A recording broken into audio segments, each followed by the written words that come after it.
In this tutorial, we'll use the React Native Google Sign-in package, and then we'll configure it with some credentials from a Google Cloud project. Also, we'll add a plugin to complete the configuration. Now, this will not work in the Expo Go app, so we'll make a custom development build to test it. We will do this using the EAS build service. Once we are successful, we'll display some of the details we received from the Google sign-in in the app. To start, we head to console.cloud.google.com/auth. This will give us access to the Google Cloud Console. Here we can create a new project or reuse an existing one. If we create a new project, we will need to configure the OAuth consent screen. This will require a few details about our app, and then we can continue. Starting with the iOS client, we need the bundle ID. You can find this in your app.json file under the iOS key. Now, if this is not there, you can add one. The value should be in the form of a reverse domain, so it can become .your username .the name of the app. Now you can add the value to create the client. We will come back later to copy the IDs. We also need the web client, but for this we'll just create it without providing any values.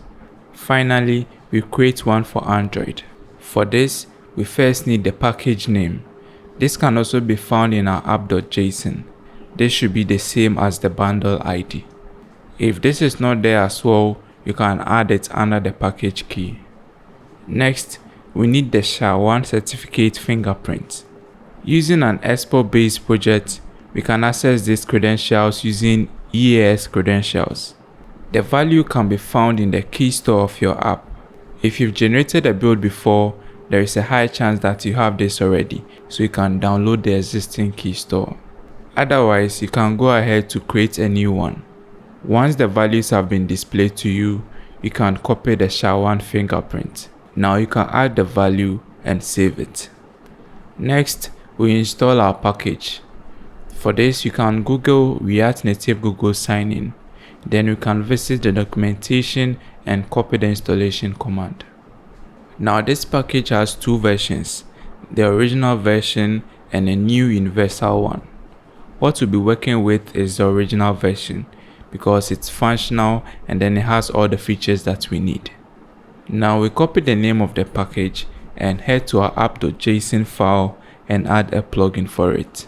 Here we'll be adding the iOS URL scheme. In the iOS clients that we created, we can find it under additional information.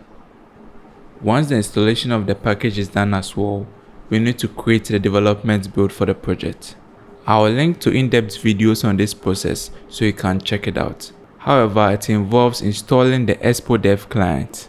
After this, we'll make use of the EAS build command, specifying the profile as development, and also we'll set the platform to be either Android or iOS. This will run you through a series of questions to configure the build. For iOS devices, you need to register it first, otherwise you can build for the Android devices and also iOS simulator. Once the build is complete, we can install it on our devices and then we can start our development server. Now we start by configuring the Google sign-in. We will do this in our main app file. Now we want this configuration to run whenever the app starts. So inside the use effect hook, we'll call Google signin.configure. We'll first pass the iOS client ID. This we'll get from the Google Cloud project. After that, we'll pass the web client ID. For the Android client ID, we won't need it. All we needed to do was to register the SHA-1 fingerprint. Also, we can add an optional profile image size. That is if you want to use the image in your project. The specified value will be the height and width of the image in pixels. Now let's handle the sign-in functionality. Here we'll use a dedicated function. Where you put your function will depend on where you have your sign-in button. The package we are working with comes with some inbuilt buttons, so if you want you can use those ones. But in this tutorial we are using a custom one. Now let's start by making some imports. The first one is Google sign-in, followed by a success response. Also, we need is error with code and also the status codes. The use of these imports will become clear as we proceed. Now our sign-in function should be an async one. Also, the content should be in a try-catch block. Now we start by awaiting a check for whether the device has Google Play services. Now this applies to only the Android devices. After this, we trigger the sign-in and save the response. Now we check if we got a positive feedback, and we'll do this using the function we imported, that is a success response. Now if this was successful, we can destructure the data that we need. This is the list of all possible information that we can get from the response. Here we can destructure the ID token and the user. Further from the user, we can destructure the name, email, and photo. Now at this point, we can navigate to the accounts page in our project. Here we've set up the page to display the name, email, and then the photo.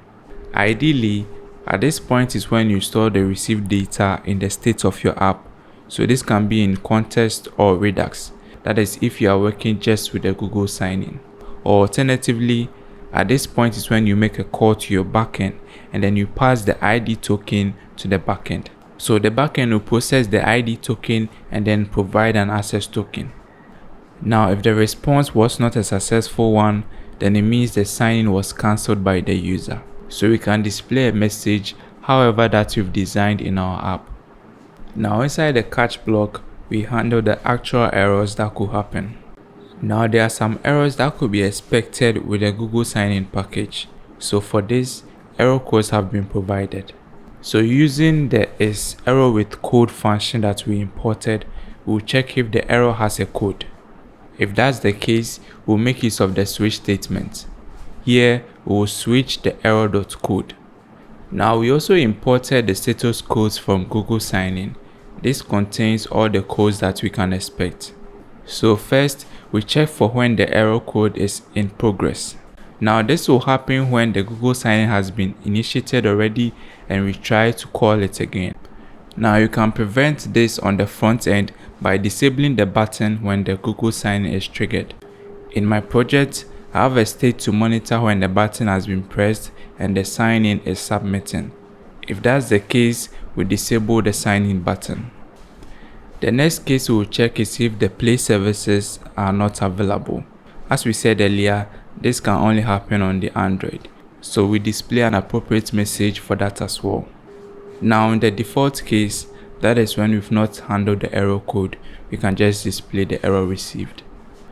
Now in the else block, that is when the error we got is not related to Google sign-in. So if that's the case, we can display an appropriate error message and possibly attach the error received.